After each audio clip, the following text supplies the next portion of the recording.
How much responsibility do you feel that you have, particularly guys, the alt-right, who, as you say, some of them have enjoyed your work, and say, No, I'm not one of you guys. I'm not with you guys. They haven't enjoyed my work.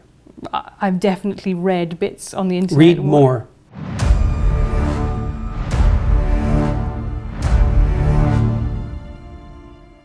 You've sold 2 million copies of 12 Rules for Life. You have 800,000 followers on Twitter, 1.4 million followers on YouTube. What is it that you're selling that so many people want to buy? I don't think I'm selling anything. Well, I went to a show where you were selling tickets to your show, so people are willing to pay a lot of money to see you speak. You know, what is it that you think that people are hungry for? They want to hear from you.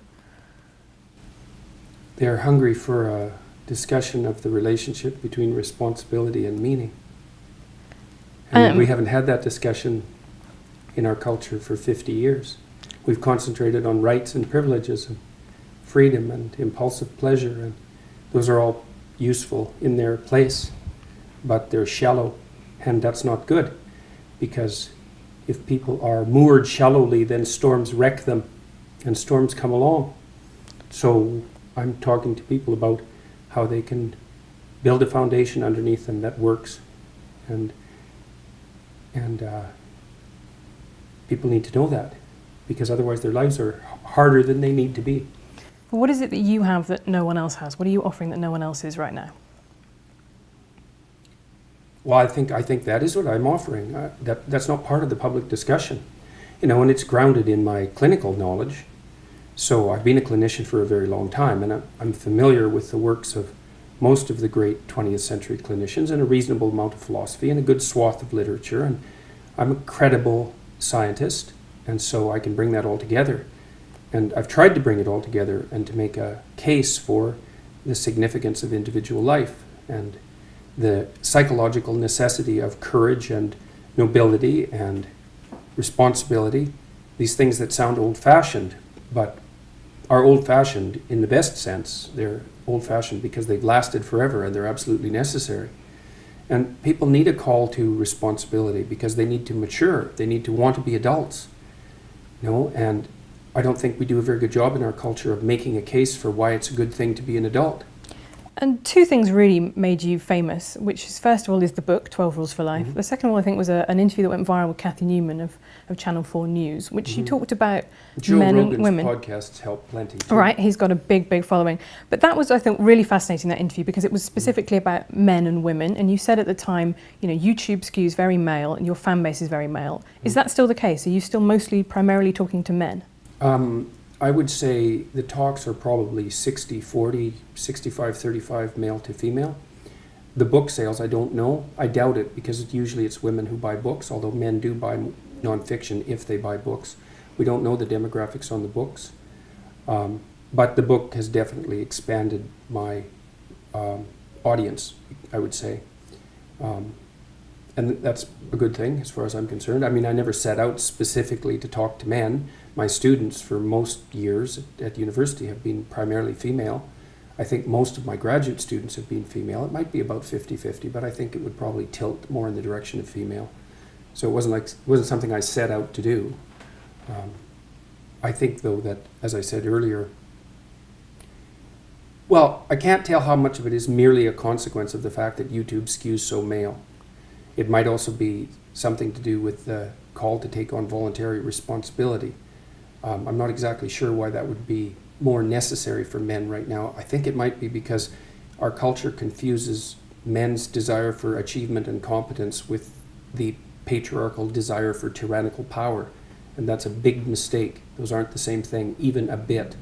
So, and it's very inappropriate psychologically and sociologically to confuse them. So. Well, one of the things I want to come back to is this idea. So that you say in the book, you know, there is masculine order and feminine chaos. Mm-hmm. No, actually, I say that those are symbolic representations of the two things. Right. Okay. Mm-hmm. So why is order masculine? I think it's because our primary social hierarchy structures are fundamentally masculine. And that's not the patriarchy. Well, it's not the modern idea of the patriarchy, that's for sure. I mean, that's my idea of the patriarchy, which is a system of male dominance of society. Yeah, but that's not my sense of the patriarchy. So what's yours? Well, in what sense is our society male-dominated? The fact that the vast majority of wealth is owned by men, the vast majority of capital and is owned by men. Women do more unpaid labour. Very tiny proportion of men, and a huge proportion of people who are seriously disaffected are men. Most people in prison are men. Most people who are on the street are men. Most victims of violent crime are men. Most people who commit suicide are men. Most people who die in wars are men. People who do worse in school are men. It's like, where's the dominance here precisely? What you're doing is you're taking a tiny substrata of hyper-successful men and using that to represent the entire structure of Western society. There's nothing about that that's vaguely appropriate. But I could say equally well that most rape victims are women. You know, terrible things happen to people of both sexes. And you could say that with perfect utility, but that doesn't provide any evidence for the existence of a male-dominated patriarchy. Well, it just means that terrible things happen to both genders, which they certainly do. But there are almost no women who rape men, for example. So that is an asymmetry there in sexual violence. Well, yes, there's an asymmetry in all sorts of places, but that doesn't mean that Western culture is a male-dominated patriarchy. The fact that there are asymmetries has nothing to do with your basic argument. No, but you might This equally... is a trope that people just accept. Western society is a male-dominated patriarchy. It's like, no, it's not. That's not true.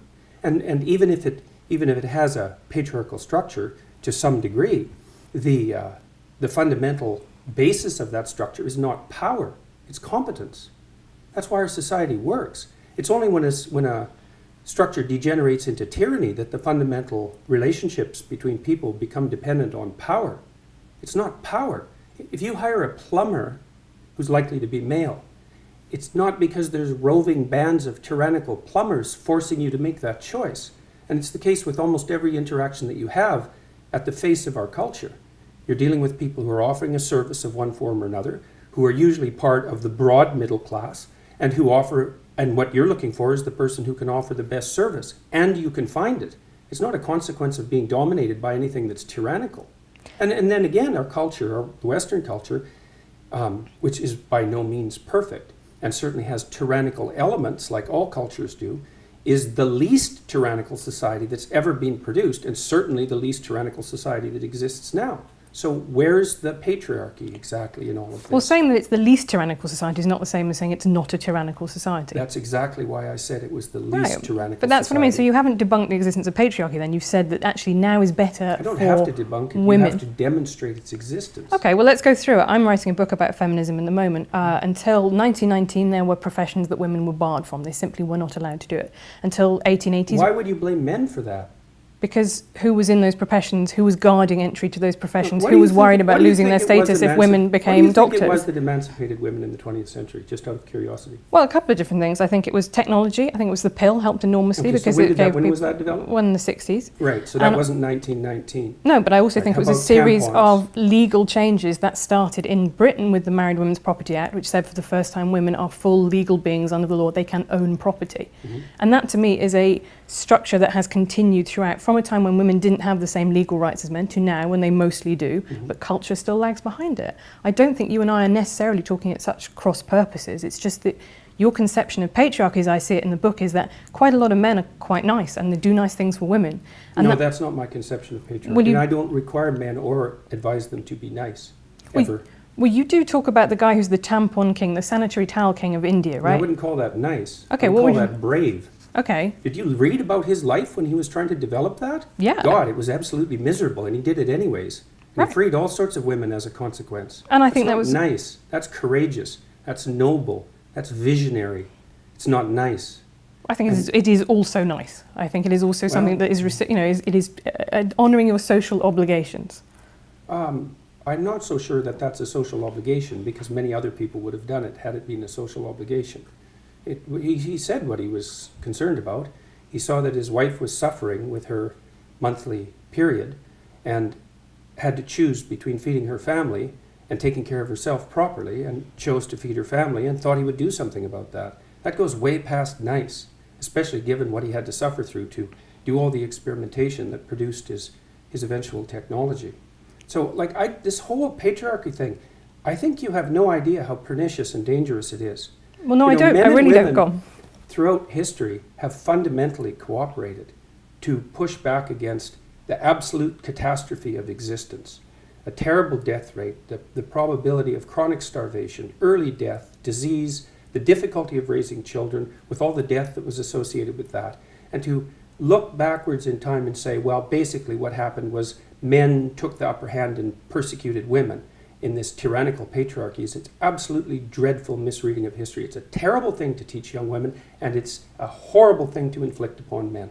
I mean, I absolutely disagree with you. I think that's like saying slavery in the US was actually, most people cooperated. Well, no, you didn't. You had a system where one set of people owned another set of people. And until women got full legal rights, they could own property for themselves, they could work. Essentially, they were owned. They were first owned by their fathers and then by their husbands. Status to the domination by men. You Yeah. already said that you thought that what emancipated women primarily in the 20th century was technological revolution. No, not Okay, primarily, so but that's one of two. I think that's it's two not things. primarily, eh? No, you I don't think the pill was a primary force in the emancipation of women? I think or it the was invention of tampons, let's say, or the provision of proper sanitary facilities, toilets, and that sort of thing. You're thinking instead it was the action of courageous feminists in the 1920s that produced a social revolution that overthrew the patriarchy. That's your theory. Yeah, I think That's a foolish theory. Well, I'm very sorry to hear you say that, but I think, to quote you in the Cathy Newman interview, I think it's a multivariate, right? I think there are lots of different things that all contributed to Well, women then gaining let's full not rights. be assuming that Western society was a tyrannical patriarchy. Well, no, but that's then, one as of our them, fundamental and then assumption. other things happened as well. So you have the pill, you have the dishwasher and white goods, labour-saving devices in the home. I think all of those were really important. But you also have things like campaigns for the vote. Yes, you also have things like that, yes. So how, when in a system that existed in England until 1918, when half... Why would you even want to look at history like that? Like, what's your goal? Because I think exactly? the people who don't look at history are condemned to repeat it. And I think that we are... What are we going to do? Repeat the persecution of women? Do you think that's a realistic possibility? Yeah, we're sitting And here... How do you see that? We're sitting happening? here in America, right, where we've just had a fifth judge appointed to the Supreme Court who is now anti-abortion, who's now conservative. I think that abortion rights are absolutely fundamental to women being able to function as full humans in society, and I think that is now under threat in America. I think it is extremely smug and complacent to think civilization has peaked, it's all upwards from here.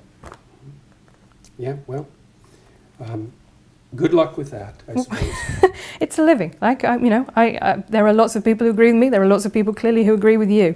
There are just a lot of people, I would say, who are coming to listen to what I say because they're sick and tired of having their desire to move forward in the world and to achieve something and to take their place as adult males, let's say, who are under the weight of accusations that their ambition and forthrightness is a manifestation of something that's fundamentally tyrannical. They're not happy with that.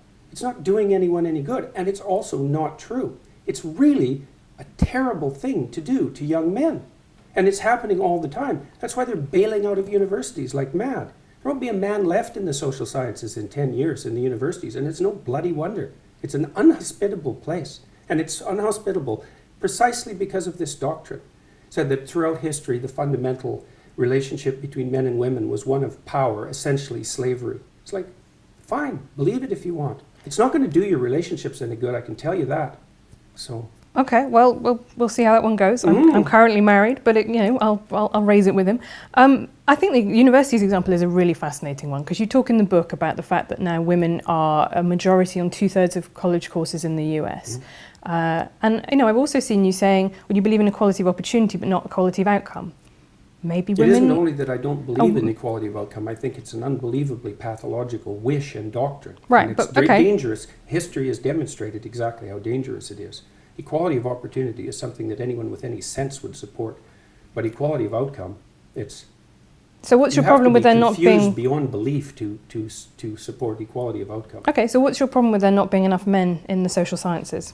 Perhaps women are just cleverer. Perhaps that's why there are more women at university, right? Under your doctrine. I don't think that, but that's I think the logical extension of your doctrine. It isn't the fact that there's an unequal distribution. The problem I have with it is that the reason that men are bailing out is because of the prevalence of the doctrine that you're espousing. That's the problem I have with it. It doesn't matter that much. They will bail out. I don't see any way that the universities are going to redeem themselves in the next decade. So, and maybe that will be fine, but I doubt it. We'll see. That seems extremely pessimistic when the numbers of people going to university just generally are going up. Yeah, well, that's not going to last for very long. Why not? Because it's too expensive and the universities are doing all sorts of things that aren't acceptable, mostly ratcheting up the price. So, and decreasing the quality of what they're offering. And playing into the hands of the people who are ideological acolytes of the identity politics routines and playing postmodern stunts and pushing neo-Marxism and all these things that are characteristic of the social sciences and the humanities primarily.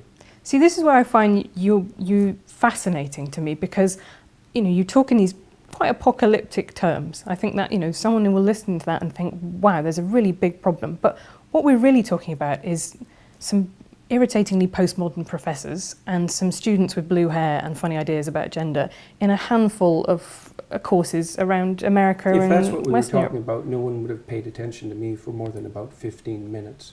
So you might see this as some surface manifestation that's irrelevant, but that isn't how most people view it.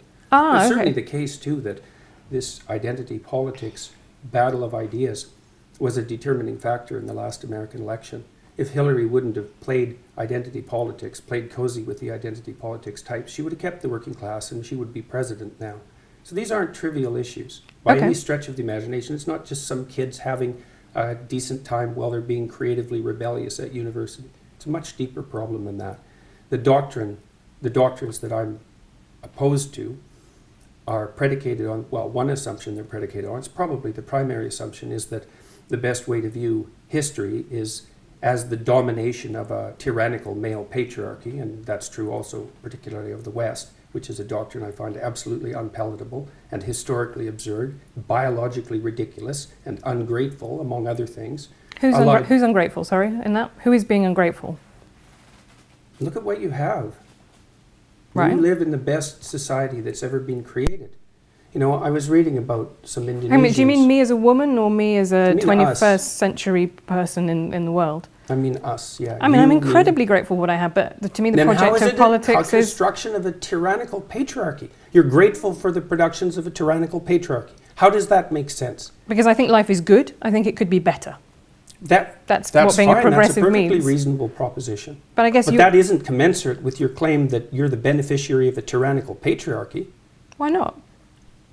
How can it be good if it's the consequence of a tyrannical patriarchy? Tyranny isn't good, is it? I mean, that's the definition of tyranny. Something that isn't good, and yet it's produced all these things that you're grateful for. Like, doesn't that contradiction bother you? Where did what was good come from? I think I'm benefiting actually from a lot of things that I don't support, that are unearned privileges in my life. I think that's absolutely true. Like your job? Like I have a very good job. I had a loving family. Well, I don't think that's going to do the world any good, is it? That's a hell of a fine rationalization for your privileged position. Oh, well, fair enough. But if you could trade it off with someone who's less privileged. That'd be a start. I could do that, but I don't want to, and I won't, and I don't think I should be expected to. Why not? Is it okay for you to occupy a position of privilege in the patriarchal tyranny? And if it is it because you're female, or is it just because it's convenient? Let me tell you my political philosophy.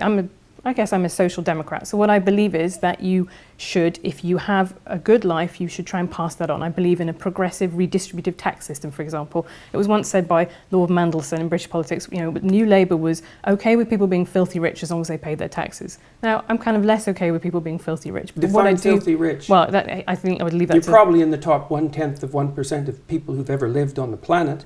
That would constitute filthy rich by historical standards. Okay, but I'm not sure that I'm going going the line exactly? Be able to help the Neanderthals at this point, really, by giving up some money. But this is my point, is that what I believe is, I believe in a structure in which people who have had a good life and had lots of advantages should pay that back, pay that forwards, which I think is the message that you preach as well, right? You have responsibilities. And if you've had, like us, a lot of advantages in life. Civilization as a tyrannical patriarchy. But it's not purely a tyrannical patriarchy, That's for sure. Is it? It's purely not. Right. And that's exactly the issue. But why because would you deal with moral when you describe it as a absolutes tyrannical patriarchy, then you make a case that it's purely that. And that's exactly what's ungrateful. It's is not purely that at all. Why is saying that something has elements of this mean the same as it is purely that? That isn't what's being said. Merely to define it as a patriarchy implies unidimensionality.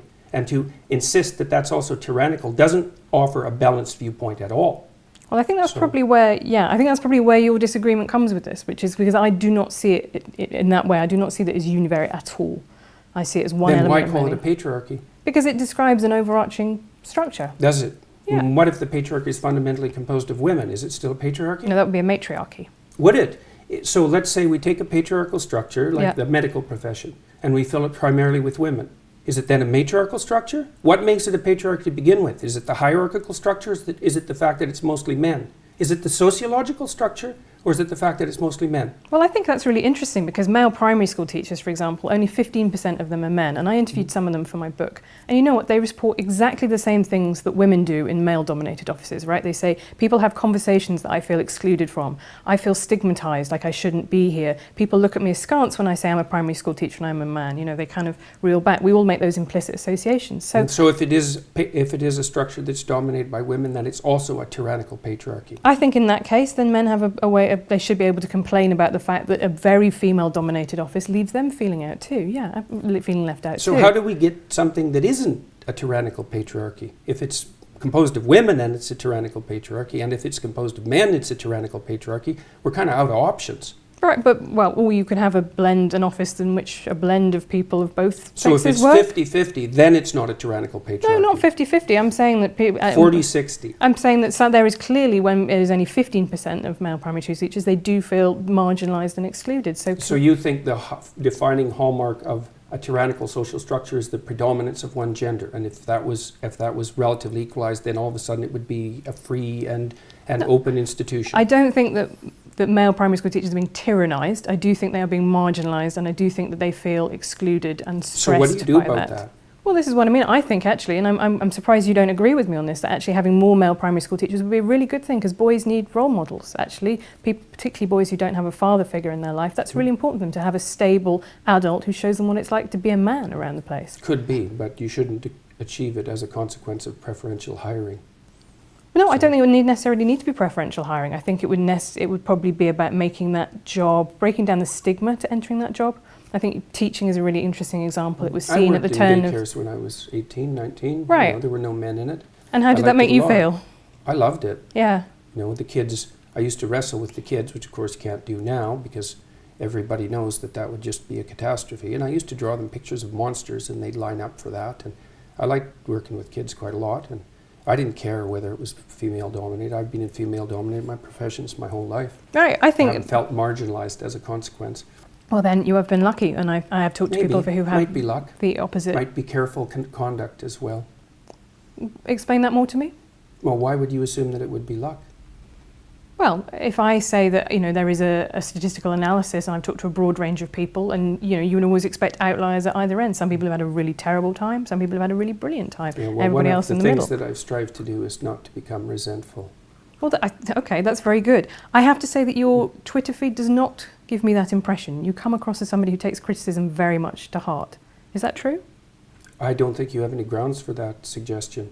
I mean, you've seen my interviews online. If I was someone who took criticism at heart, I'd be in a lot more trouble than I am now. In what way? Well, I've been criticized endlessly for 2 years. I've been in scandals. I've probably been in, I don't know how many scandals in the last 2 years, and had unbelievably contentious interviews with journalists online, on TV, on radio, in podcasts. If I was someone who couldn't tolerate criticism, the evidence for that would already be clear. Twitter's a strange social network. I've kind of pulled myself away from it. So it's not an easy place to conduct yourself with as much grace as you might. And I think it sort of rewards impulsivity because maybe it's because of the constraint on characters or something like that. So I think that people tend to show their worst on Twitter, and some of that's a consequence of the structure of the technology. I think I certainly agree with you. I think that's something that we agree on there. I think people are rarely at their best on Twitter. No, and you know, I pulled myself away from it quite a lot in the last month, mostly to see why. You know, I kind of kept an eye on Twitter, all the social media networks for the last few years, partly to see, well, I'm trying to monitor what's happening around me, I suppose, is probably the right way of thinking about it, and to see if I'm making mistakes and how they might be rectified. But I don't think Twitter's been good for me, and I don't think the reply function on Twitter is useful, and I think the fact that so many people on Twitter are anonymous is not a good thing at all. Do you think you'd be less angry if you went on Twitter? That's something I think quite a lot. I would be come into contact with less things that annoyed me on a daily basis. Oh, I think there's no doubt about that. Yeah. I think that's definitely the case. And I've talked to other people who've pulled back from Twitter and experienced the same thing. I don't know what it is exactly, but there's something about Twitter that seems to really heighten the desire of people to be provocative. And maybe it's the case that only people who are feeling irritable respond. We don't know, like if you put up a post and 1,000 people read it, certainly 1,000 people don't respond. A few people respond. Well, maybe it skews way over to those people who had a bad day. Like we have no idea, right? Because it's a communication channel that no one understands. We're not evolved to understand it. We're not evolved to use it. We can't interpret it. Plus you're interacting with random strangers, which is something you never ever do. And it's never the same set of random strangers. And you don't react to Twitter like it's random strangers. You react to Twitter like it's a person that you know. And it isn't. You write in 12 Rules for Life about having had violent impulses that you didn't act on. And I think in Maps of Meaning, you sort of elaborate on that. You say you fantasize about stabbing a classmate in the neck. And you say you're very clear about the fact that you've never, ever thought that you would take those seriously. But it just does make me think whether or not are you somebody who thrives on anger, who finds anger to be something that they need in their life, that they find motivates them to do the things that they need to do? Those are two different questions. Okay, you can answer them both. One is whether I thrive on it, and the answer to that is most certainly not. So I actually don't like conflict. It's then very how hard have you on ended me. up doing this as a job, which is arguing with people, right? Just because no, that's not my job. It's not to argue with people. Okay. So my job is to not do things that I don't think I should do. Right, and my government made the mistake of assuming that compelled speech was acceptable as long as it was motivated by hypothetical compassion. And that's not happened for me. So I made that point. It wasn't because I wanted to or because I enjoyed it. I don't really like conflict. I'm actually a rather agreeable person, which is partly why I'm a clinician. And so I find the constant conflict exhausting. But that's not the issue. You're not morally obligated. You're morally obligated to do things other than that which you like. So now I really do enjoy the lecture series that I'm doing. And the reason for that is that it's not political in its essence. I'm trying to do everything I can to bring people who are trying to develop a vision for their life together and to encourage them to act more responsibly, but not in a finger-wagging sort of way, but because I've come to understand that the meaning that sustains you in life is mostly to be found through responsibility. And through the voluntary adoption of responsibility, you're very likely to find your fundamental strength. And I think that that's clinically unassailable observation. And that's all very good, and I'm very pleased to be doing it. And it seems to be having a salutary effect as far as I can tell. And but it's not because I thrive on anger. I mean, you were at my show, two on days Thursday ago? night, yeah. How much anger was there in that? Well, I thought it was fascinating because it was in Long Island. We drove to it and we went past a Lamborghini dealership, a Porsche dealership. This is not a poor area. The audience was, I would say, very as I was surprised how many women there. It was pretty mixed. It was overwhelmingly white. And I thought you talked, you said at the end, this is more incoherent than I normally am. You ranged across quite a range of subjects from, status in monkeys to perception. But the things that the crowd clapped and they applauded where you went, oh, you can't say that, that's a microaggression.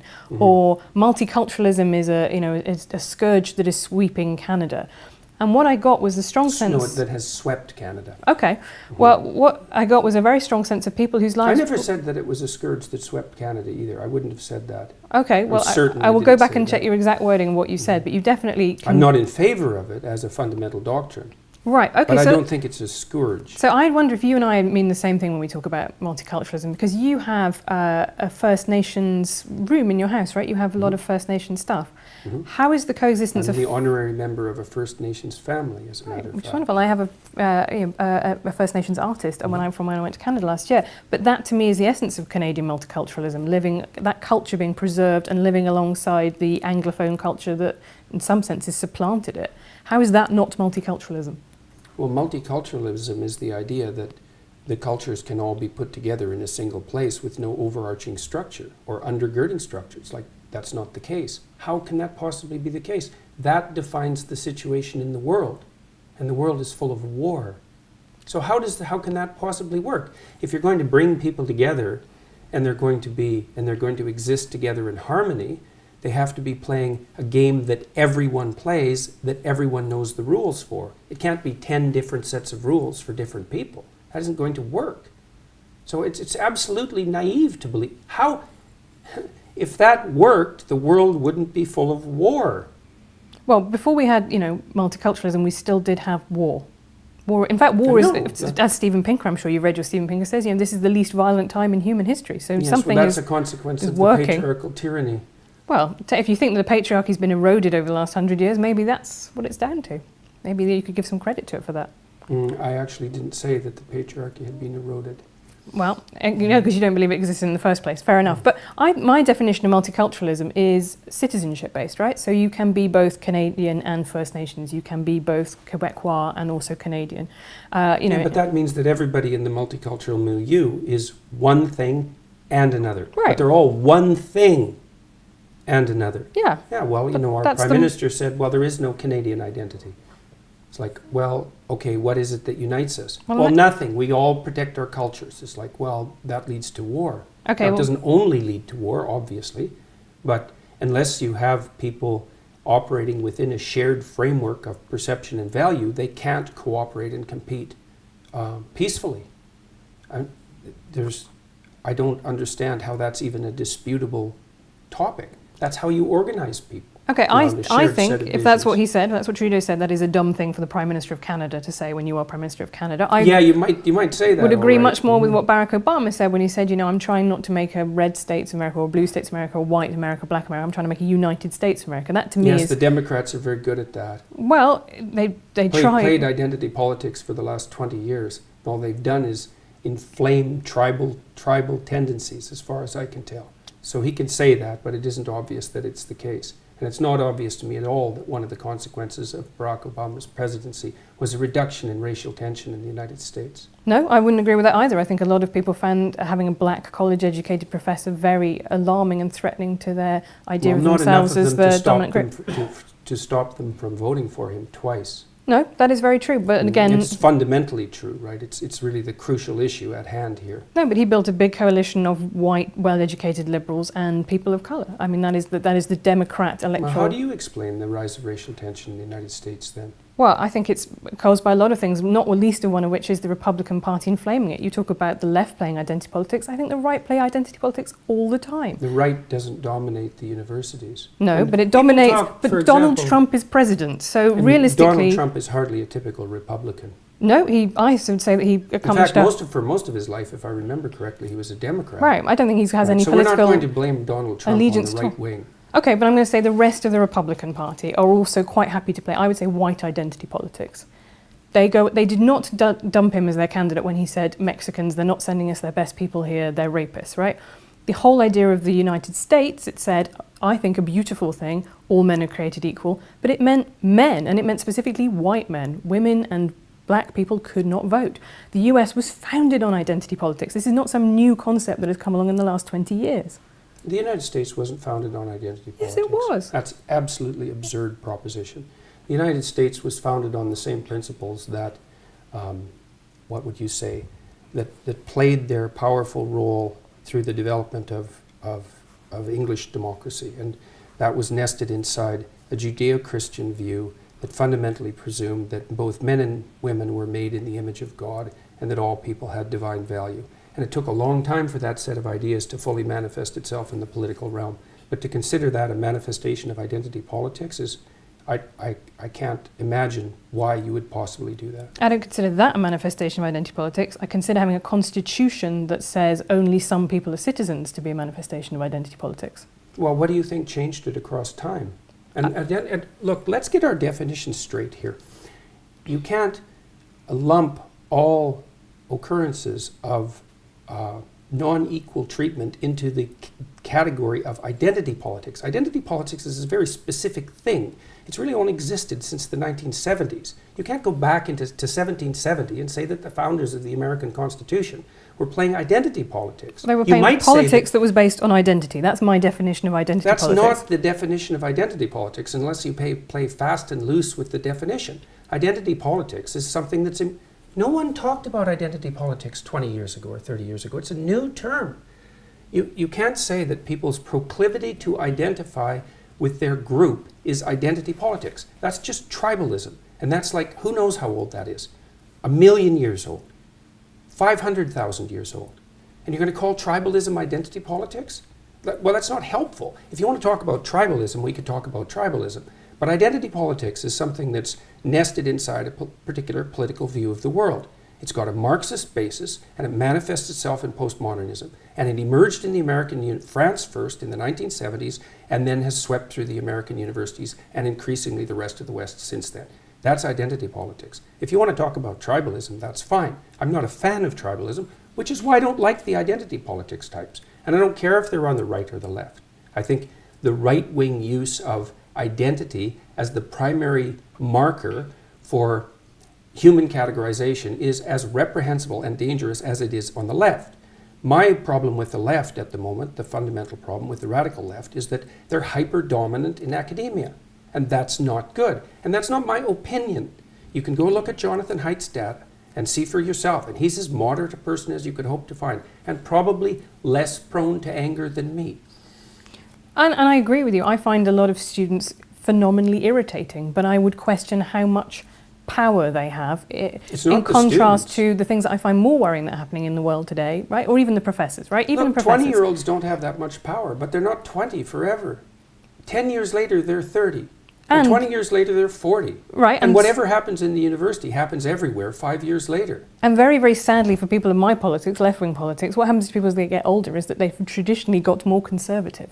Mm-hmm. So I don't think you can make a case that the current, where people are where they're 20 today is actually going to be the ideology that takes them all the way through their life. That's never been the case so far. No, but it'll be around long enough to do plenty of damage, like it already is. Okay, but even if we accept that students and their POMO professors are quite annoying, which I think is probably something I agree with. They're not just annoying. Like, they're destroying the universities, and that's not a good thing. And they're particularly destroying the social sciences and the humanities. The sciences are safe so far, but not for long, because the scientists in particular are terrible at politics, and the left-wing activists are great at politics. And so they'll win eventually.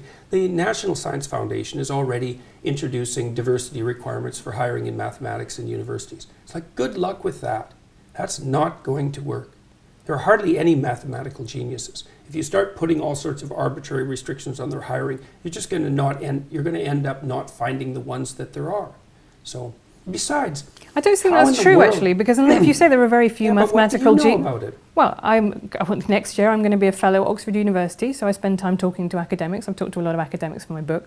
I do agree with you, there is an illiberal strain that is sweeping through a lot of universities. I don't think it's an existential threat, and I certainly don't think it is, to me, the biggest issue in world politics today. It's the one that I would choose personally. What do you think is the biggest issue? I think that the rise of strongmen, authoritarians around the world is very worrying, and that's one of the reasons that I find the subtitle of your book fascinating, because it's called An Antidote to Chaos. Why isn't it an antidote to order, which you also say in its excessive manifestations is bad? I've said that. Well, you can't write a book about everything. No, but you've specifically chosen Antidote to Chaos. So yeah, why is chaos the big... I also have 300 lectures online, and I talk plenty about the pathology of order in those lectures. Okay, but so I'm just saying... I'm no fan of authoritarian strongmen, that's for sure. Well, that's good, but I do think that the way that you talk about order in the book is something that people will take away from it. Be specific. Okay, so let me think. The way that you talk about natural dominance hierarchies in lobsters. Let's get on to the lobsters. Because I think that the thing that people take away from that is male lobsters compete for female lobsters, and that says something about society now, that men need to be dominant in society. Because if lobsters do it, then there is something that we can read about humans from that too. There's nothing in that chapter at all that suggests that the way that men should succeed in human hierarchies is a consequence of the exercise of power. There's not one line in that entire book that claims that, because it's not what I believe. Most human hierarchies, as I already pointed out, are hierarchies of competence, not power. Okay, so that's why we don't live in a patriarchal tyranny. And so if you want to be a successful man, then you should be competent, and that will move you up the hierarchy, and that will make you attractive, and for good reason, unless you want an incompetent mate, which is possible and happens, but isn't something that I would recommend. People will sometimes choose an incompetent mate because they're intimidated by competence, and so they'll settle for someone who they don't respect because they feel that they can master them and they won't be intimidated. But it's not a recipe for a happy life, I can tell you that. So there isn't a line in that chapter that talks about power as the proper means of conducting yourself in life. There's not a line in the book, and there's nothing in anything I've ever said that suggests that. Okay, no, but it's really important because people have read this chapter and they make exactly the argument that you make. And it's a misapprehension. So it's a misapprehension of the book. Okay, but if so many people are getting the same misapprehension, could it be possible? There aren't so many people that are getting it. There's 2 million people that have bought the book, and there's a very small handful of people who have a particular ideological perspective who enjoy developing that perspective because it indicates just what sort of reprehensible individual I am. But it has absolutely nothing to do with what I wrote or what I've said or what I believe. I don't believe that our fundamental hierarchies are based on power. I don't believe that the way that you move up our hierarchies is as a consequence of manifesting power.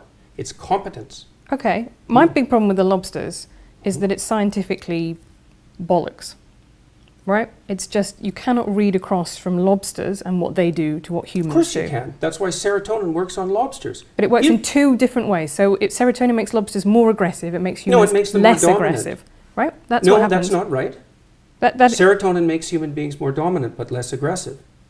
And the only reason it makes them more dominant is because they're less irritable and they're less defensively aggressive. So it's not bollocks. I know my neurochemistry. So if you're going to play neurochemistry, let's go and do it. Okay, well you say antidepressants work on lobsters. Yes, they do. They make a lobster that's been defeated in a fight more likely to fight again. That's not the same mechanism that happens in humans. Yes, because lobsters don't get depressed as the way that humans are. I think you're anthropomorphizing into a ridiculous degree. These are creatures that urinate out of their faces. I think that the fundamental issue among knowledgeable animal behaviorists is that anthropomorphization with animals is generally the appropriate tactic unless you have reason to doubt it, which is because there's continuity between us and animals rather than discontinuity. And the idea that the anthropomorphization of animals is inappropriate is something derived from 1950s behaviorism. The highly trained affective neuroscientists and people who study motivation and emotion as well as neurochemistry know perfectly well that there is biological and behavioral continuity across the animal kingdom and way down into the kingdom as well, which is exactly why I chose lobsters, to indicate that there is so much continuity in the systems that allow us to estimate status position that we share it with creatures that are 1/3 of a billion years old. And the reason that I made that argument was to put paid at least in part to the absurd Marxist proposition that hierarchical structures are a secondary consequence of Western civilization and free market economies, which is as preposterous a perspective as you could possibly develop about anything. Hierarchies are 1/3 of a billion years old. You can't blame them on the West or men or capitalism. And we're wired for hierarchical perception in ways that you can hardly possibly imagine. Even our ability to rank order a set of objects seems to be tightly linked to our ability to assess the relative status of people in our social milieus. So, and the biochemistry is very, very similar. And the reason we know that is because most of the drugs that are used on people are first tested on animals. Now, it's not often animals as primitive as lobsters, but it is plenty. So a lot of what we know about neurological structure, for example, is a consequence of studying the flatworm, which is a much more primitive organism than the lobster. Continuity is the rule. Okay, so what can we learn from killer whales that live in matriarchal pods, often led by a grandmother, someone who's been through a menopause? Why isn't that an example that you've picked to talk about in the book? It's because lobsters say the thing that ideologically you want to talk about, which is your belief that there is a kind of Marxist ideology sweeping. How do lobsters say that? The point that I was making with lobsters, I just said what it was. That hierarchies have been around for a very long time. But who genuinely, really, today is arguing, apart from maybe 3 mad Marxist academics, that there is no such thing as hierarchy? Hierarchies They're not arguing exist. that there's no such thing as hierarchy. Or there should be no such thing as hierarchies. Oh, there plenty of them are arguing that. Really? Because I see that almost never in the wild as an argument. I see people think that hierarchy should be based on merit and they should be more equal. What do you think the demand for equality of outcome is if it's not an attempt to flatten hierarchies or to eliminate them? What else could it possibly be? And you don't think the neo-Marxists and the postmodernists think that hierarchy is a social construction? Like, you're not talking about the same people that I know, right. That's for sure. Everything's a social construction for the social constructionists, including hierarchies. But I just don't think that is a very widely held view in the world. It might be among liberal arts universities. 20% of social scientists identify as Marxist. Where's that statistic from? Look it up in Haidt's work. Okay. I'm interested. I've checked it out quite carefully. Yeah, but it's a perfectly valid statistic. I don't have the reference at hand. Yeah. So it's 1 in 5. Okay, and the number of conservatives, or even liberals for that matter, in the social sciences and humanities is not only vanishingly small, but getting smaller. And you think the social constructionists believe that hierarchy is built into biology? They're not very good social constructionists if that's what they believe. And the postmodernists and the neo-Marxists are radical social constructionists because they wouldn't believe that human beings are infinitely malleable and that we can be recreated in whatever image the ideologues might want to recreate us in if they didn't think that. And it's much more prevalent than you're admitting. I mean, there isn't a competing position on campuses except among the evolutionary biologists and the evolutionary psychologists, let's say, and they're under complete attack. They're certainly next on the chopping block as far as I can tell. I've been warning them for the last 2 years. Social constructionists don't like evolutionary psychologists and they don't like biology. And I really don't understand why, except that it interferes with this idea that human beings are infinitely malleable and stops them from being able to blame hierarchy on the West. Look, if you're really concerned about the poor, as a social democrat, let's say, the first thing you should do is abandon your presupposition that the dispossession produced by hierarchies is a consequence of the patriarchal structure of the West. It's a way deeper problem than that. So there have been people who've been dispossessed forever, way before capitalism. Okay, I think I would agree with that. So if it is a way deeper problem than that, how do you tackle it? I don't know. Well, that's a bit... I mean, that for someone as intelligent as you that just throw their hands up and go, ooh, maybe some people There's lots of things I don't know how to tackle. I don't know how to tackle the fact that people range extremely widely in their cognitive ability either. These are big problems. Right, but we could start with a redistributive tax policy, right, where people who earn a lot pay more tax than people lower down the income scale to redistribute income. That was a fairly obvious way that you could make poor people less poor. It's something that, the Labour government did. They almost... I think they halved child poverty. It is possible to do things, and we do have mechanisms. Well, I wouldn't make the immediate presumption that it was the redistributive tax policy that halved child poverty. You know that absolute poverty in the world has halved between the year 2000 and 2012, and you can't attribute that to redistributive policies. No, I can't. I'm only talking about Britain. I'm talking about that particular government, which had, then there are fiscal analyses that have been done. But I think let's move on from lobsters. I mean, That chapter is about people becoming responsible and competent, not about them becoming like dominant and powerful. Okay, it's not that at all. But my problem with it is I think you got criticised by a lot of marine biologists, right, and by a lot of geneticists I think for one. it. Okay, well, I can name it. P.Z. Myers is one who's criticised you. Adam Rutherford, who's former editor of Nature, has criticised that chapter. There are, that is not... But what I think is fascinating is that... No reasonable biologists dispute the fact that most organisms organize themselves into hierarchies, and that the fundamental biological mechanism for the regulation of hierarchy is the serotonin system. That's not disputable. Now, you can find animal organizational structures that vary from that, what would you call it, fundamental pattern. But the existence of variance isn't proof against the existence of a fundamental pattern. Like, I don't know how you can sit there and be skeptical about this. If you know the literature on hierarchical structure, you understand that across the entire animal kingdom, animals tend to organize themselves into hierarchies. But and that the neurochemistry but very of the hierarchy different is types of hierarchies, right? So there's a pattern. That's why we know they're hierarchies. Right. Yeah, but like you say, the pattern as if that the hierarchy is the pattern. Right. Okay, and that's fine. So chimps have one very obvious social structure, and bonobos have another. It's not one. as different as people have made it out to be. No. The bonobos are a lot more violent than the and they're not hippie monkeys, right? Observers of the bonobos have admitted. Okay, but nonetheless, you say that as if those little details don't matter, as if there can't be such a thing as a hierarchy that is much worse than another hierarchy. That's my problem with it. I'm not saying that at all. There's clearly hierarchies that are worse than other hierarchies. Right. Baboons have terrible hierarchies, for example. And tyrannical hierarchies aren't my cup of tea. Right. That isn't the point I was making. No. The point I was making was that hierarchies can't be blamed on capitalism or the West. They're built into our biology. The neurochemistry is so old that we share it with crustaceans, so that's 1/3 of a billion years, which is the proof that hierarchies aren't a recent construct. If proof like that needs to be provided, and that the best way for people to adopt a strategy that will move them up the hierarchy, which is a desirable thing in most regards, is to face the suffering of the world forthrightly. That's what that chapter is about. And the people who've been criticizing it read it as if it's a defense of the Western patriarchy. It's like there's no defense of the Western patriarchy. I don't think that's true. I think the way that people criticize it is and I think this happens a lot with evolutionary psychology, is which is not quite what the lobsters are, but is where other stuff in the book is. Other things you said, for example, like women wear rouge because it reminds men of ripe fruit.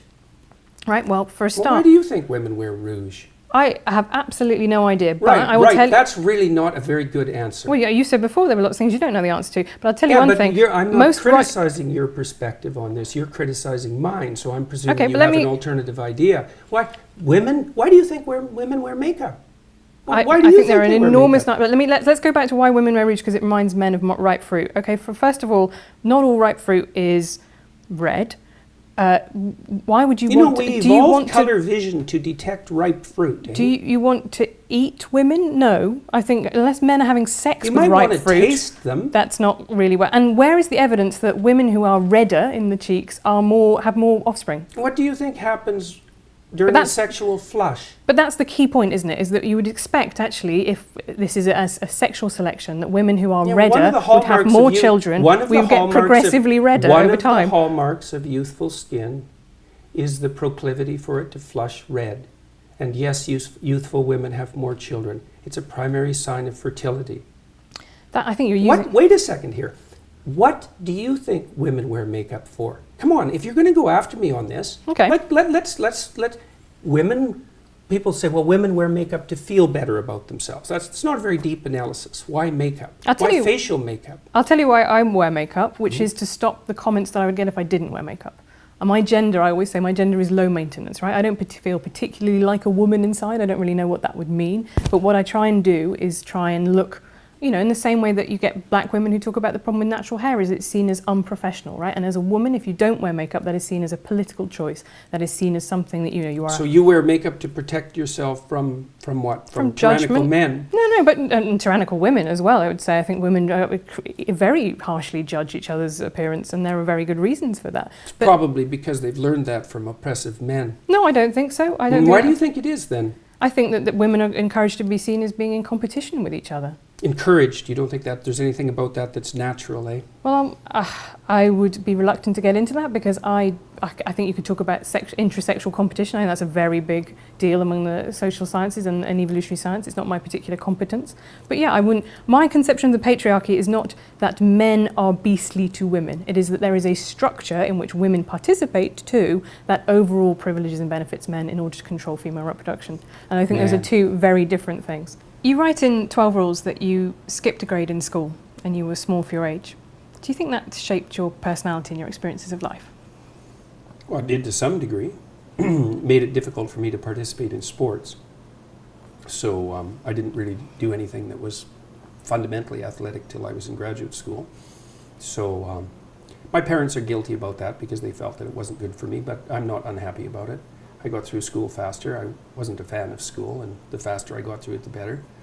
I think it might have encouraged me to do two other things, which was I probably hung around with rougher kids that I might have otherwise, partly as a compensation, I suppose, for being smart and academically able and also small. So I probably exaggerated my roughness, I suppose.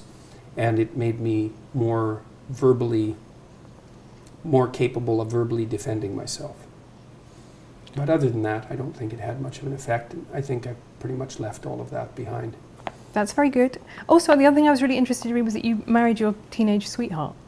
Mm-hmm. Yeah, well, I met her when I was 8. So we've known each other for 50 years, yeah. So this is, I think, really fascinating. So I read that and I thought that was quite moving. And then I was reading the bit about, the animal kingdom, and the bit for you take away from the lobster section is that, what happens if you're top lobster is that you get to impregnate all the females. So that's as being evolutionarily successful as a lobster, right? Mm-hmm. That's proclivity towards polygamy, which is one of the things that pulls on human society. Right, and you're now the pretty big lobster. And yet you are monogamous, you're faithful to your wife, you don't want to go around impregnating every woman that you see, right? No, no, one woman's enough trouble. Right. So I think that's to me that was really interesting, because that's a way in which we are very obviously very different from animal society, and to me Well, it we're takes not that different. I mean, there are plenty of societies where exactly that happens. right. But So- you've been able to overcome that biological urge, right? And so in the sense that maybe there are other biological urges, such as men's propensity towards violence, that might also be overcome. Well, it's not self-evident that you want it to be overcome. I mean, you don't know what goes along with it. You know, I mean, obviously, first of all, defining violence isn't that straightforward. How about use of force in self-defense? Does that constitute violence? I think to me that's a separate category of violence. I think Well, self-defense. but it's not that easy to distinguish them. Like if you're, what you want to do with a child who's aggressive is socialize them so that they become sophisticated in their manifestation of their aggression.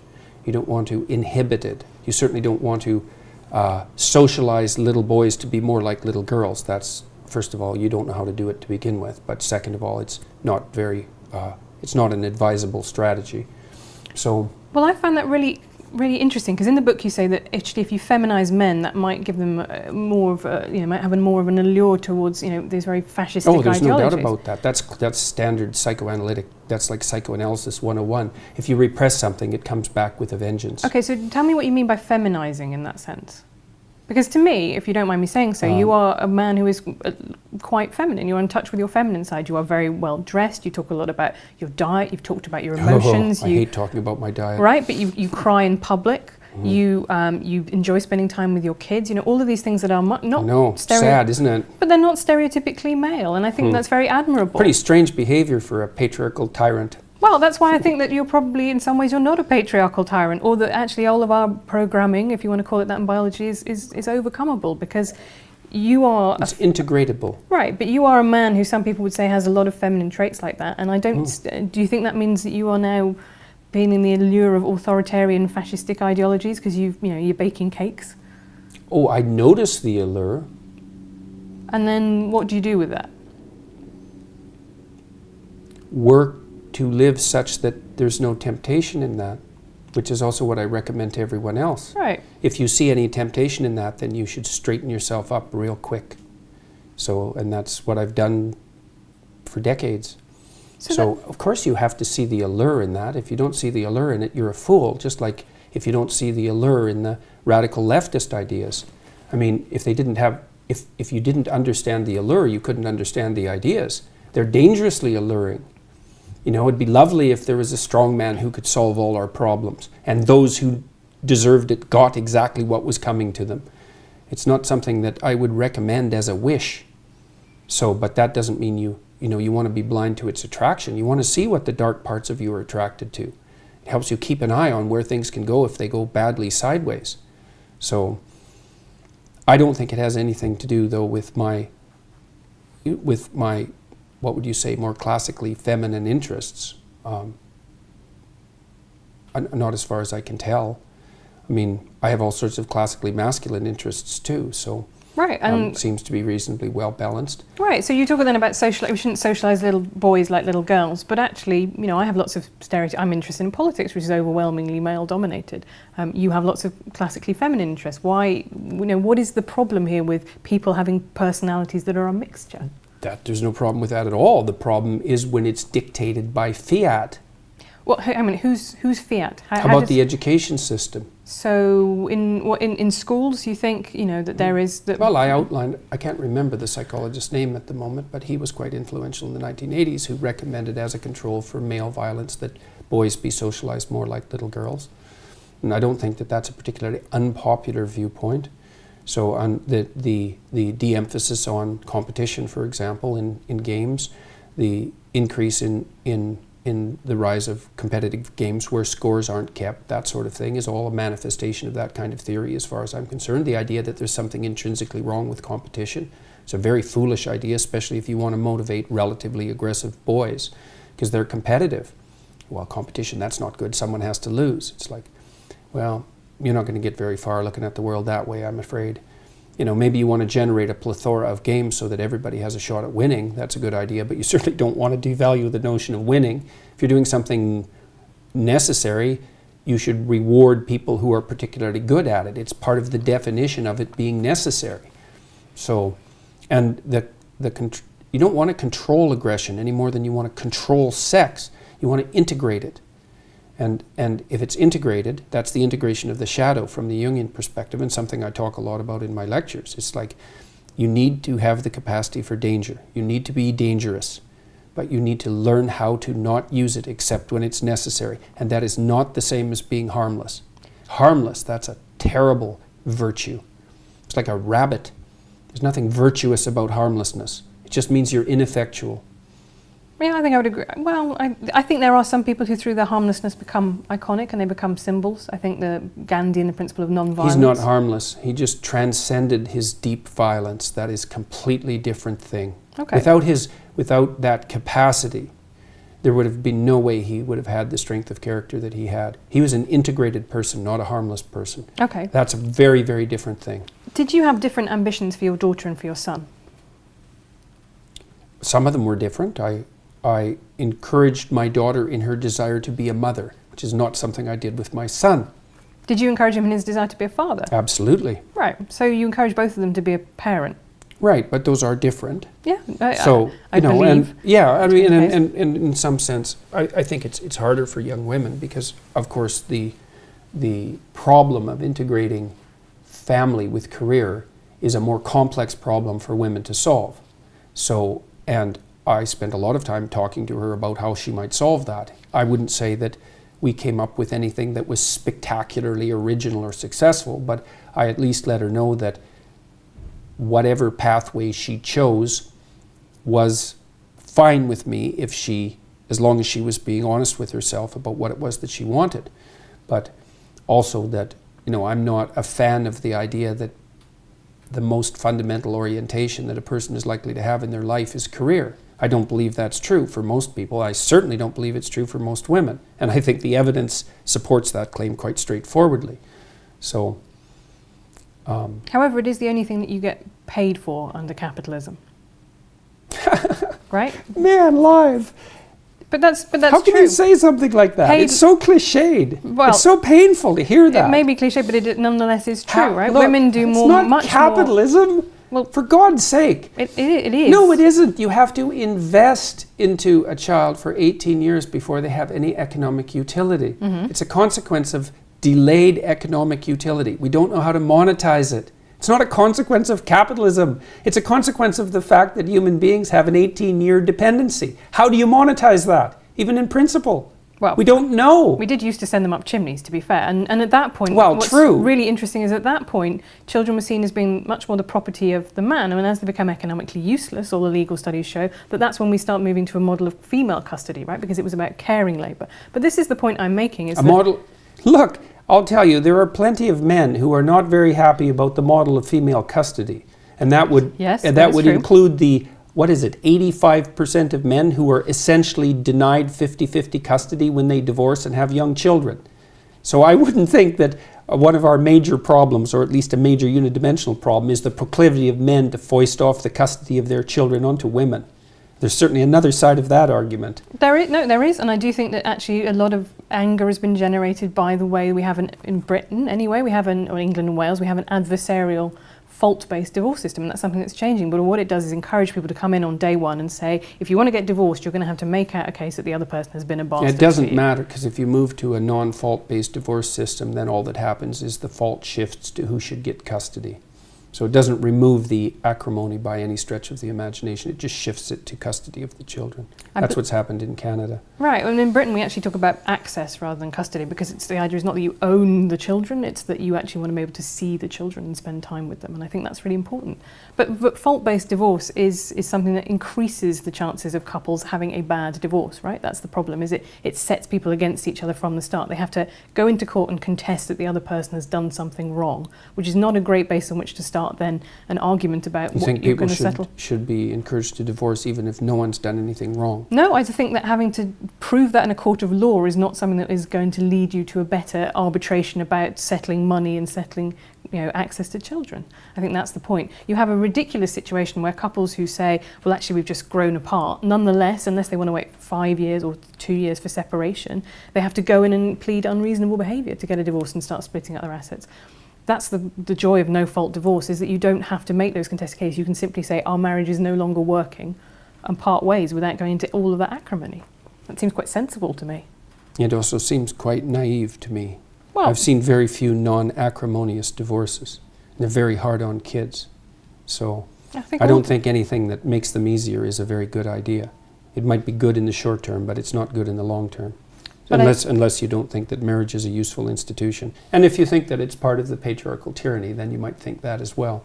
So, but it's a very useful institution, mostly for kids. So I agree that I'm married. Modern marriage has a lot to recommend it. I do also think it is a patriarchal institution. It is literally...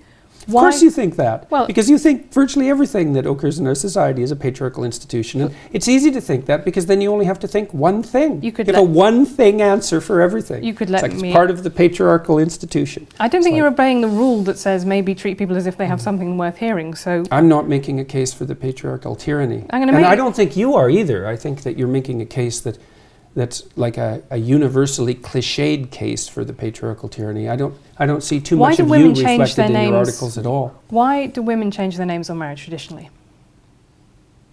I don't know exactly. Why do you think they do? Because it was to symbolize the transfer of their ownership from one family to another family. That's why in The Handmaid's Tale you have off Warren, off Glenn. Oh God, Margaret Atwood. Well, she was just about devoured by the feminists last year, so that was something interesting to observe. I think she made a very good point. She wasn't devoured by all feminists. I'm a feminist. I thought what she said about due process in cases like that is perfectly reasonable. Mm-hmm. Well, many people didn't. No, but then, guess what? This is on the internet. You can find someone who disagrees with pretty much anything. Mm-hmm. But so why do you think women change their names when they get married traditionally?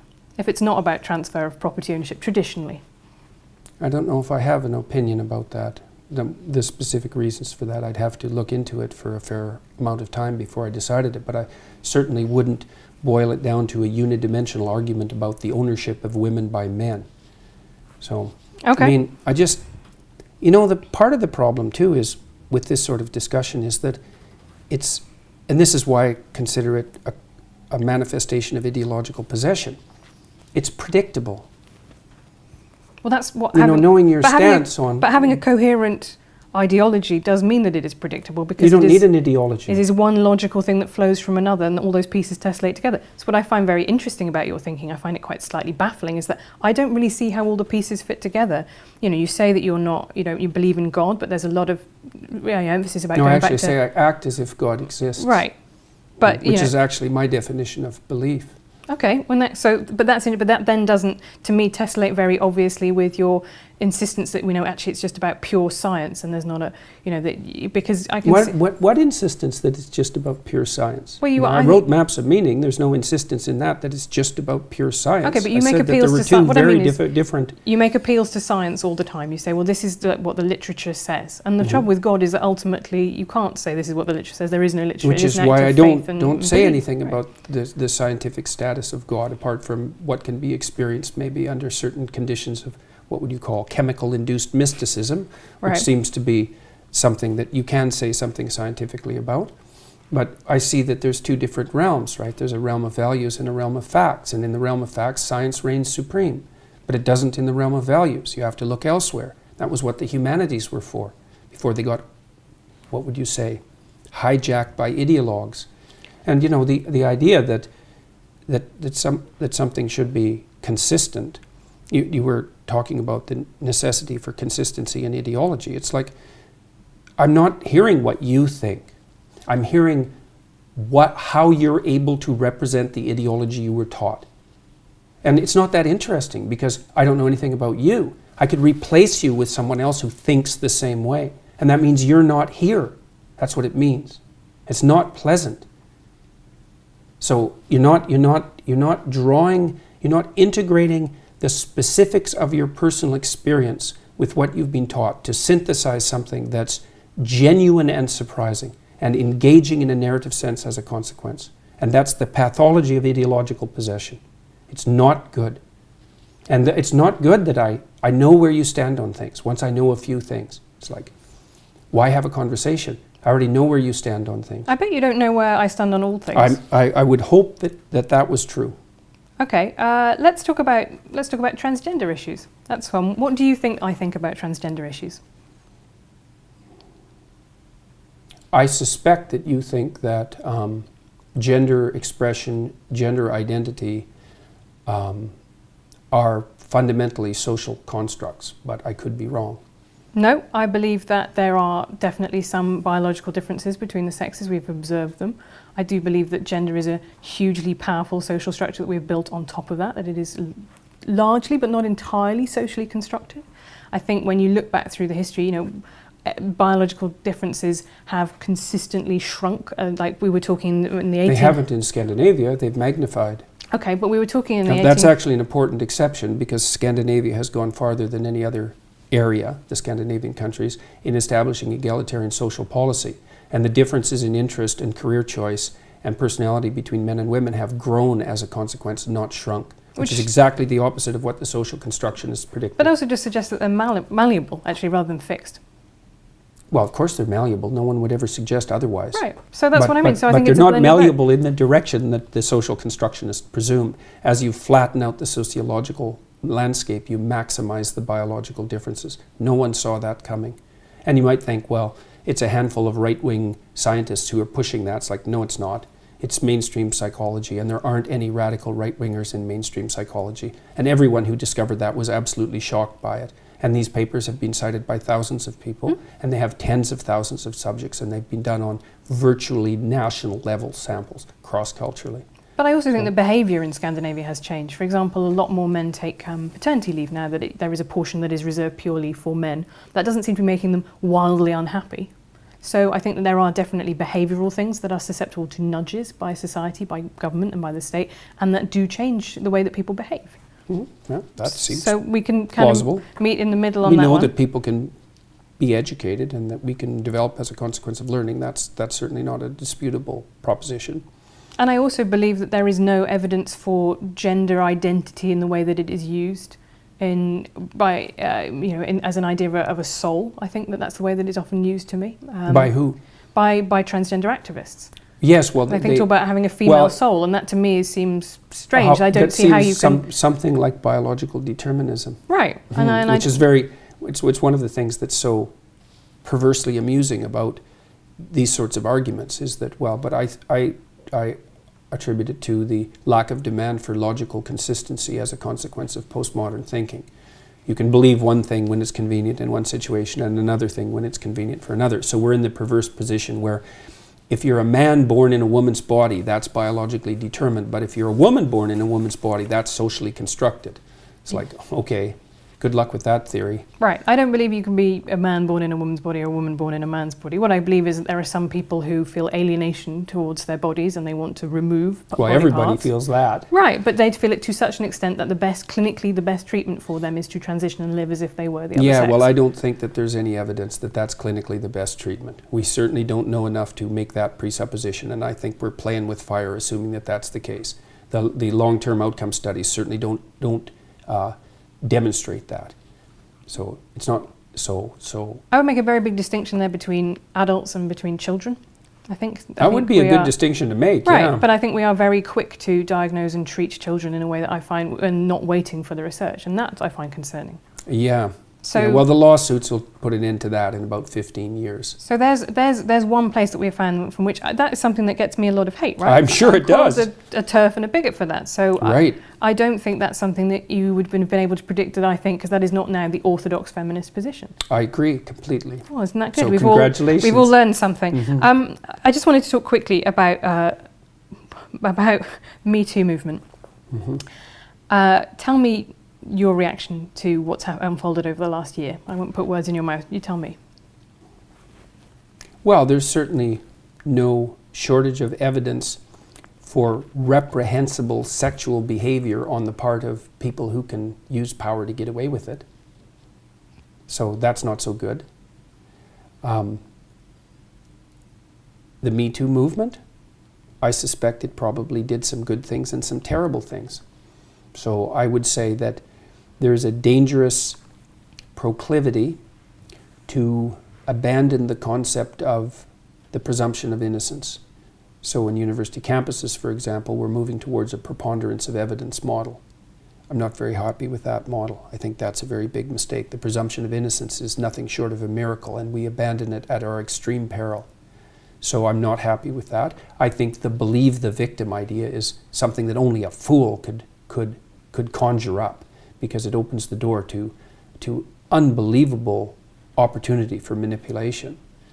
I think that I would disagree with you slightly on that, because I think what that means is what people are arguing for is don't instantly dismiss or disbelieve the victim, right? Which is a very different. No, that's partly what they're arguing for. There's thing. Plenty of people who are arguing for the fundamental attitude to be believe the victim. So some people are arguing to not automatically disbelieve the victim, which is a perfectly reasonable thing to argue for, but that isn't where it ends.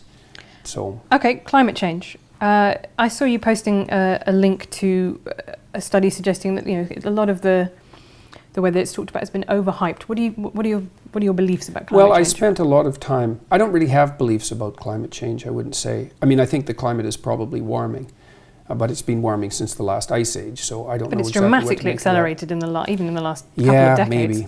Mm-hmm. And possibly. It's not so obvious. I spent quite a bit of time going through the relevant literature.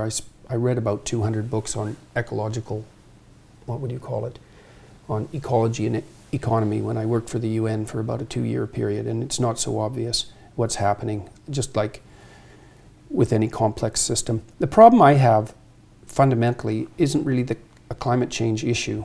It's that I find it very difficult to distinguish valid environmental claims from environmental claims that are made as a what would you call it, secondary anti-capitalist front, essentially.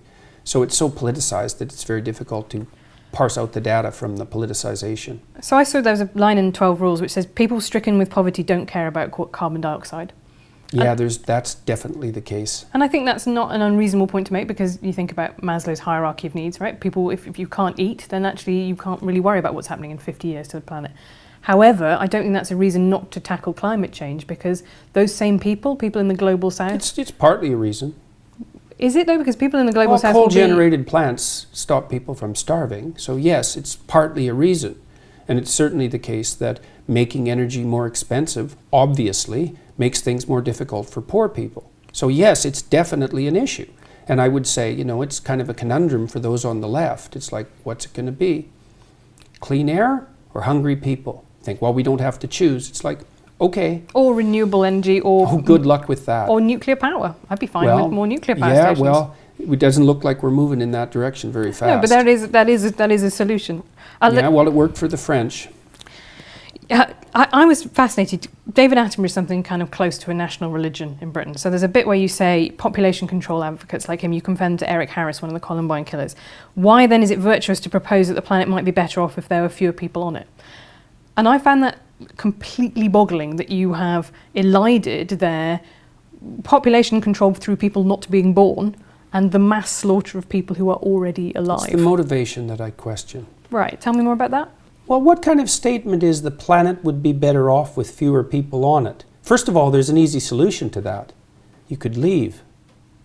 Unfortunately, much the best efforts of Elon Musk, that is not yet an option permanently. No, that isn't suicide? What I mean. That's what I meant, yes. If you're very concerned about your carbon footprint, there's a very fast solution to that. So, and I think it's disingenuous to, it's the other people, or maybe it's the people who haven't been born yet. It's like, this is also the problem I have with much of the environmentalist movement, is there's a powerful stream of anti-human sentiment that motivates it, and masquerading under the guise of virtue on a planetary scale. It's like, could be. I mean, it's not like we're not fouling our own nest, But that's why I'm fascinated by where you come from this, because the book, is so much about things being in balance and harmony, right? And order and chaos outweigh each other. Well, what overpopulation has done is got to the same point. Who says we have overpopulation? Well, I think that it's very difficult to see under the current model of fossil fuel-based capitalism. Sorry to use that word. I know it upsets you. But that is what you when we run out of fossil fuels. Yeah, that's not going to happen. Well, it will happen. Yeah. Because there is people have been saying that's going to happen for 50 years, and now the United States is a net exporter of fossil fuel. Right. And so no one saw that coming, did they? But it happened. And you're right, that might be the case, but at the moment I would say that, China is putting up new coal-fired power stations, by the bucket load. Yeah. It is entirely possible that the stuff that the developed nations did, that now developing nations did, and now doing to make themselves they'll get richer. concerned about clean air when they get richer. That's what the data indicate. Once you get GDP up to about $5,000 per year, people start to become concerned with environmental issues. So if we make people rich fast enough, I don't think so. It'll happen too late for some things. It looks like we're going to top out at about 9 billion. I think we can handle that. I think probably one of the problems that'll beset us in 100 years, assuming there are even creatures like us around in 100 years, is that there'll be too few people, not too many. The projections top out at about 9 billion. It's only 2 billion more than we have now. There's every reason to assume that we can cope with that, especially given the rapid decreases in poverty around the world at the moment. There's a bit of a bottleneck.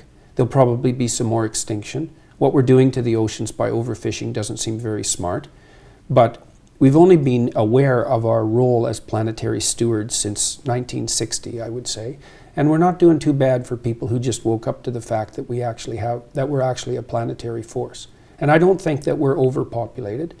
I think all the arguments that all the people who made those arguments in the 1960s, like Paul Ehrlich, I think he wrote The Population Bomb, predicted mass starvation by the year 2000. He was absolutely and completely wrong. No, we've been very lucky with things like golden rice, for example, and genetic engineering of crops. I think that's... Yeah, it's not luck.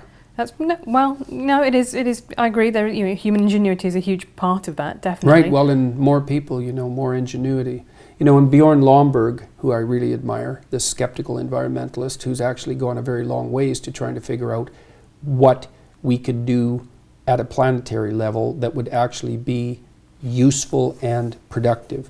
His research has indicated the best possible investment isn't carbon tax, it isn't cessation of utilization of carbon-based fuel. It's probably investment in early infant care around the world, especially in developing countries.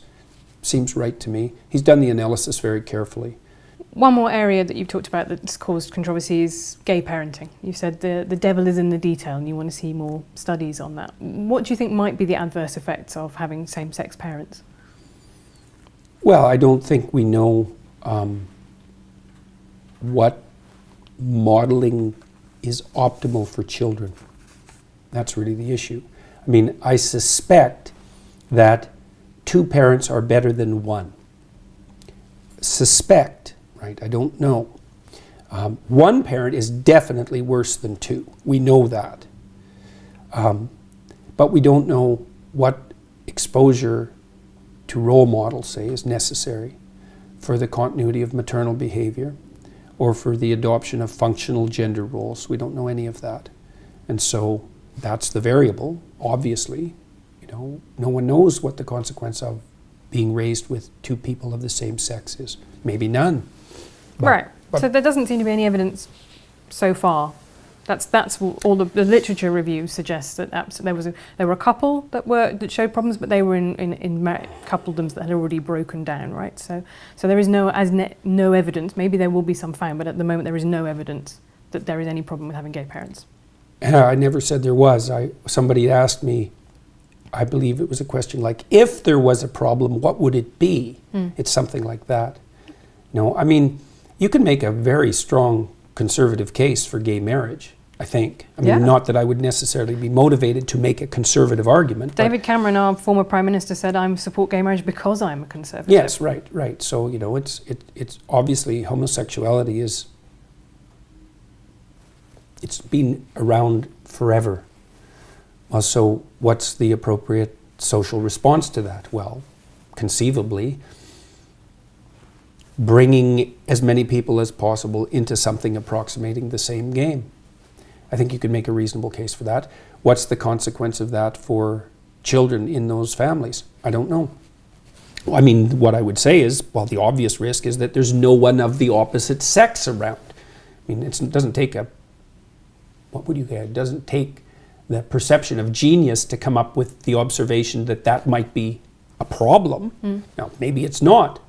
And my suspicions are there's probably far more relevant problems with regards to what happens to children that isn't good than that.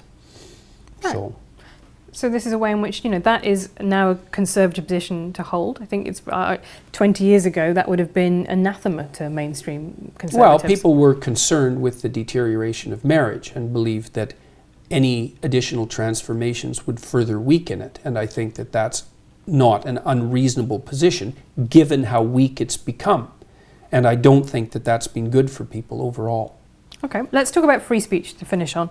You write in your book about Nietzsche, who became the Nazis' favourite intellectual, and you also talk about a professor... Only through his sister's mistranslations of his work. Right, but you talk a little bit as well about another professor whose ideas you thought led inevitably to kind of Maoism, and you said, I don't know how he can't be more worried about where his ideas lead.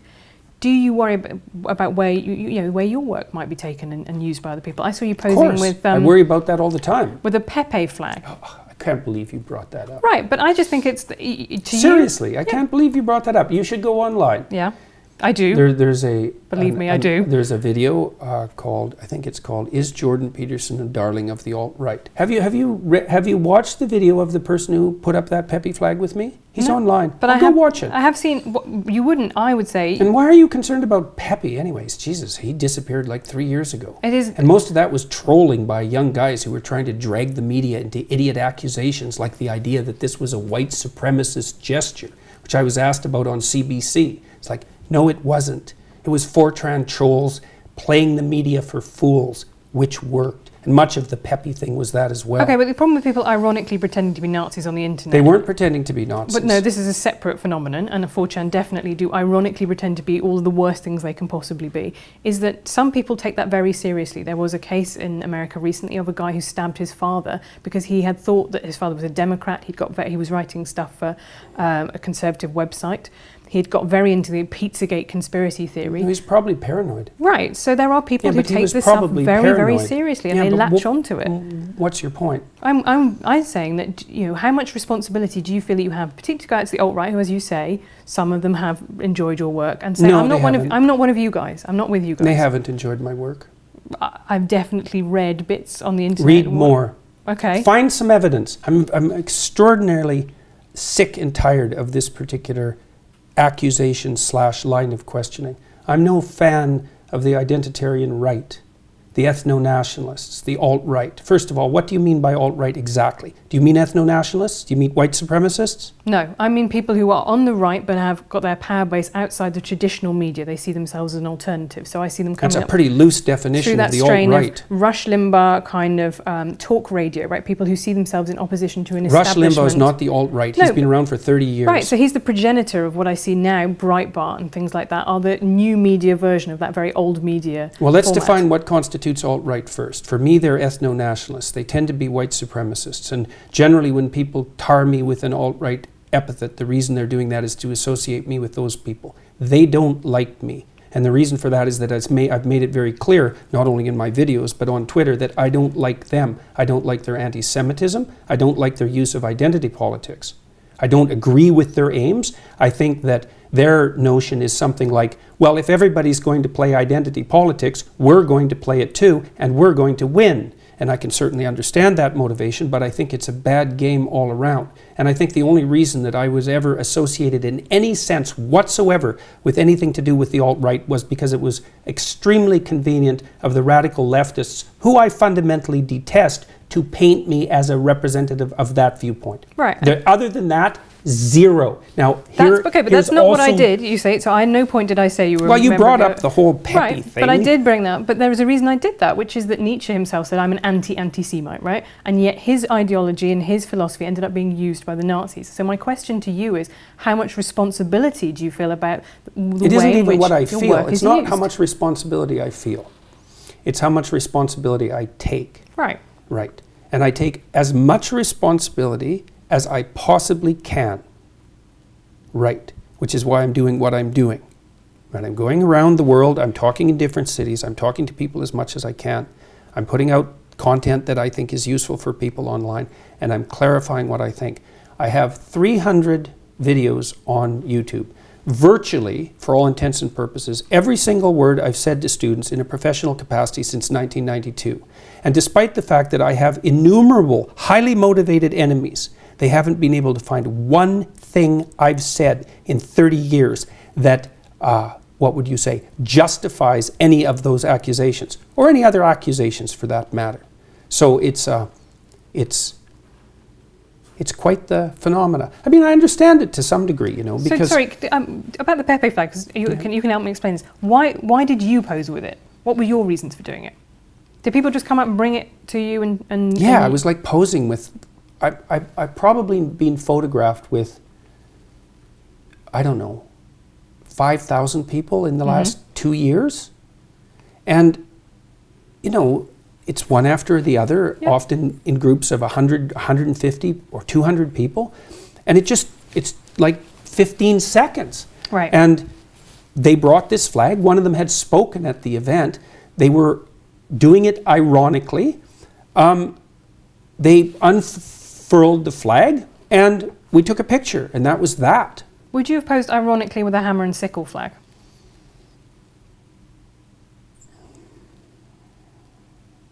I don't know under the circumstances what I would have done. I have all sorts of Soviet art in my house. Right.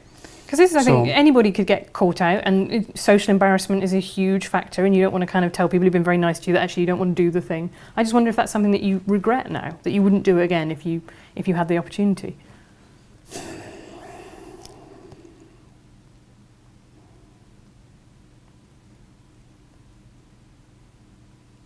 Well, I don't think it did me any good.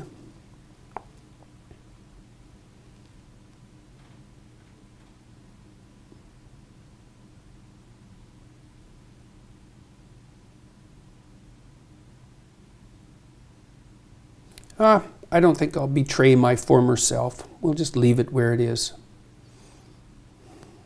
I made the decision that I made under the circumstances and took what was there into consideration. I think that the Pepe formulators did a wonderful job of trolling the standard media. I don't think that they were what everyone presumed them to be. I think they did a wonderful job of trolling you as well, in a sense, right? Recruiting you and your image and your appeal to people to their kind of cause, which is ironic. I don't really think so. But is not actually. Underneath it all, I don't find it very ironic, actually. What don't you find ironic? That a lot of the kind of 4chan culture, which is saying, I'm just going to say the worst possible thing that I can say just to prove that I can say it because free speech is still alive. I think that in itself is quite poisonous to the discourse. I think I try and conduct myself online in a relatively civilized manner. I do not always succeed, but I do not think just going into a room and screaming epithets is something that I need to do on a daily basis to prove that free speech isn't dead, right? I think we could probably agree that that's a reasonable a rare note of consensus. But I have to come back to the free speech idea, because I think that whole idea of the intellectual dark web, and this came up a couple of times at your event on Thursday, is predicated on the idea that you have been marginalised for your opinions or oppressed for your opinions. It's not predicated on my claim of that. Right. It's predicated on... Well, I don't know. I'm not claiming I've been marginalised. I would never use that word, first of all. That's for sure. So, but the idea of a dark... I don't feel oppressed. Good. I'm pleased to hear it. But I do think that the way that you got the cheers from that crowd was very much about, there was an idea of taboo breaking, right? That this is a microaggression, but I'm going to say it anyway, that, hard work is the way to succeed. And I thought that was fascinating, because to me you don't look like somebody who has particularly suffered an outrageous amount for your opinions. People have certainly disagreed. They've been rude. They've in some cases. The only reason I haven't suffered an outrageous amount for my opinions is because I've handled the consequence of their utterance exceptionally well. My job was at risk. My career was at risk. My family stability was at risk. So I wouldn't push that one too far. In what way was your job at risk? Jesus. Last year, 200 of my fellow faculty members signed a petition to get me fired. That was only one of a dozen things that happened. The university wrote me 2 letters, 2 cease and desist letters from their HR departments with their legal staff. 3 of those and you're done. They just fired Rick Maida in Canada at Acadia University for talking about many of the same things that I've talked about. So the fact that I've come through this relatively unscathed has very little to do with the vitriol of the attacks. There was plenty of motivation to take me out. It just didn't work. Right, and I think the fact that it didn't work, to me, makes me ultimately optimistic about where we are, because Why? I went on, I did a panel a while ago with Zarganara, a Burmese comedian, who was imprisoned for making a joke, right? And we are not yet at that stage. I think, undoubtedly, We're not. We're damn close. Really? How about the guy with the pug in the UK? Count Dankula. That's the one. Right, but he did actually, I mean, that was a joke. You might not have liked it. I didn't say it was a good joke. I didn't say it was an appropriate joke. I didn't say any of that. I didn't say it was a well thought through joke. But it was a joke. Yeah, I just fundamentally don't believe that it was a joke. I believe that it was camouflaged as a joke, and that's what it kind of comes across. Right, and well, that's exactly what you would believe if you were inclined to persecute comedians. No, I'm not inclined to persecute someone. Well, you're inclined to persecute him. I don't think he's a comedian, and I don't think... I would have to go and look at the circumstances of that case, but I think... He didn't like his girlfriend's pug and thought he would teach it to do something reprehensible as a joke. Right, but I see you getting involved, say, tweeting Douglas Murray's article about Tommy Robinson, and I think you see that as a free speech issue, and that's not how I see Tommy Robinson's case at all. I see that as contempt of court, someone who endangered a grooming trial. How do you see that case? I see it as very fortunate that Tommy Robinson didn't die in prison. I think I would say that about a lot of people in prison. I think it's very hard to be in prison if you are a sex offender, for example. I think our British prisons are less inhumane than American prisons, but they are still brutal places to be. However, I do think that was an appropriate punishment for somebody who tried to collapse a grooming trial. Well, but are you a prison abolitionist? no. Oh, right, okay. So you do believe that some people, there are offences for which people need to go to prison? Why would you ask me a question like that? Well, Do I look like someone who isn't interested in meting out appropriate punishment? No, but I just thought maybe I've made an assumption about you, and I didn't want to make an assumption about you. I'm just going to end with a quick fire round. So I know that this is YouTube, so we have been able to talk for a really long time, but I just want quick answers from you. Who is your favourite author? Dostoevsky. Who's your favourite female author?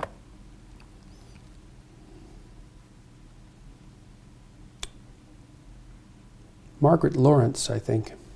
I don't know her. She's a Canadian author. Kind of an antidote to Margaret Atwood in my estimation. Okay. When did you last cry? Oh God, who knows? Last week, probably. Who is your smartest opponent?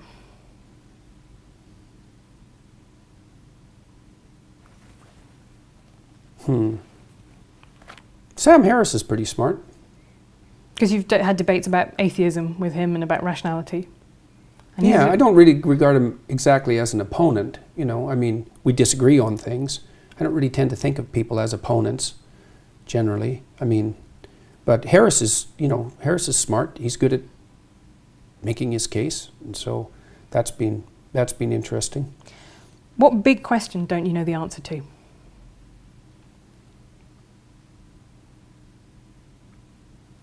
What big question don't I know the answer to? Oh God, that's a tough one. There's so many of them.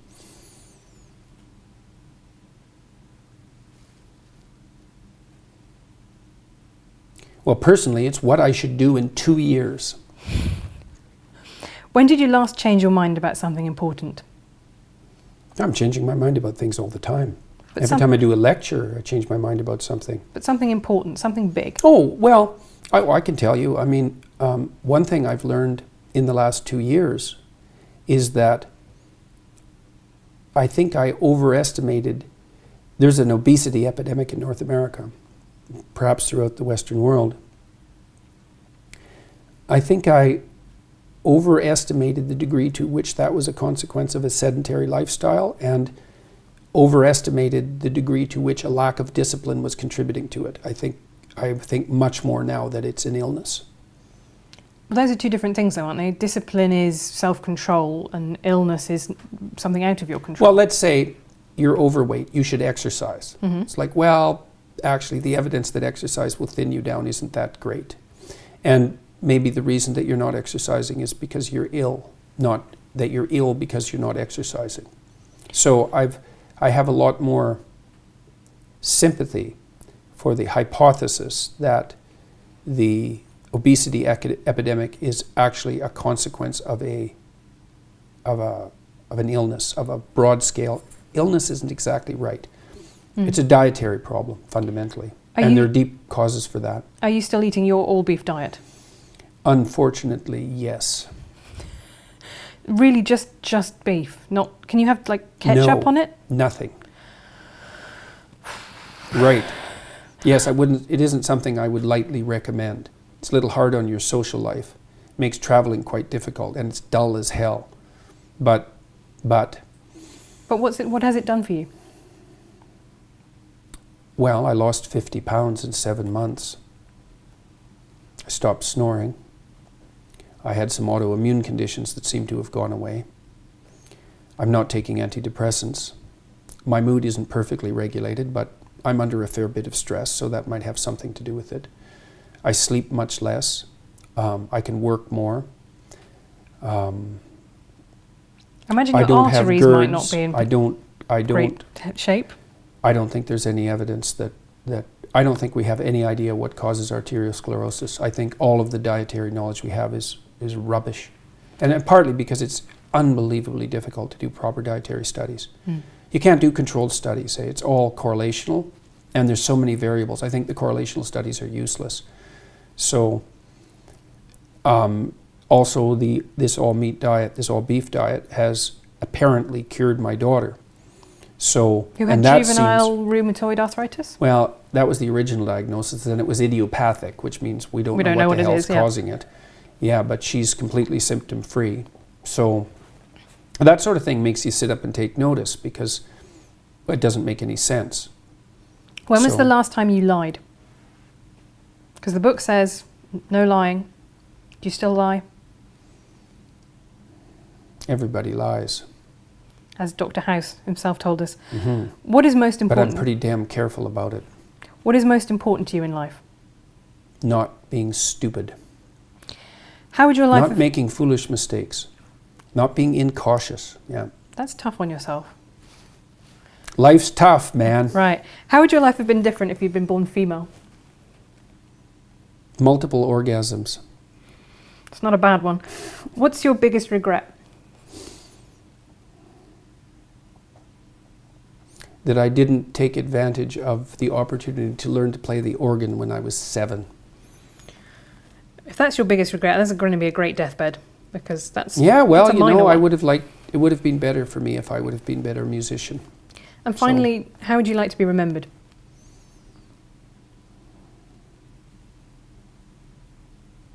As someone honest.